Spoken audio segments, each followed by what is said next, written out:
ગોધરા તાલુકાના મીરપ અને સંત્રોડ બજારને જોડતા મુખ્ય માર્ગ પરના કોઝવે ઓવરફ્લો થતા લોકોને હાલાકી. પંચમહાલ જિલ્લાના ગોધરા તાલુકામાં આવેલા મીરપ અને સંત્રોડ બજારને જોડતા મુખ્ય માર્ગ પરના કોઝવે પર સતત વરસી રહેલા વરસાદને કારણે પાણી ઓવરફ્લો થઈ ગયું છે.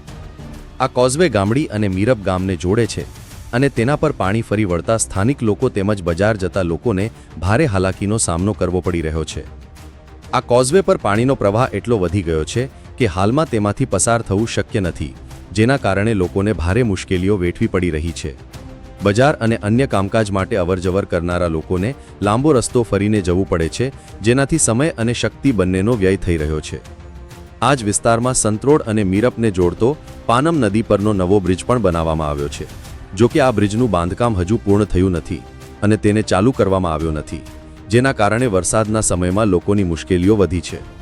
જો આ બ્રિજનું કામ વહેલી તકે પૂર્ણ થઈ જાય અને તેને ચાલુ કરી દેવાય તો લોકોને કોઝવે પરના પાણીના પ્રવાહને કારણે થતી હાલાકીથી છુટકારો મળી શકે છે. સ્થાનિકોની માંગ છે કે સંબંધિત વિભાગ દ્વારા આ બ્રિજનું બાંધકામ જલ્દીથી પૂરું કરીને તેને તાત્કાલિક લોકો માટે ખુલ્લો મૂકવામાં આવે. આ બ્રિજ શરૂ થવાથી માત્ર વરસાદની ઋતુમાં જ નહીં પરંતુ આખા વર્ષ દરમિયાન પણ અવરજવર સરળ બનશે અને લોકોને રાહત મળશે.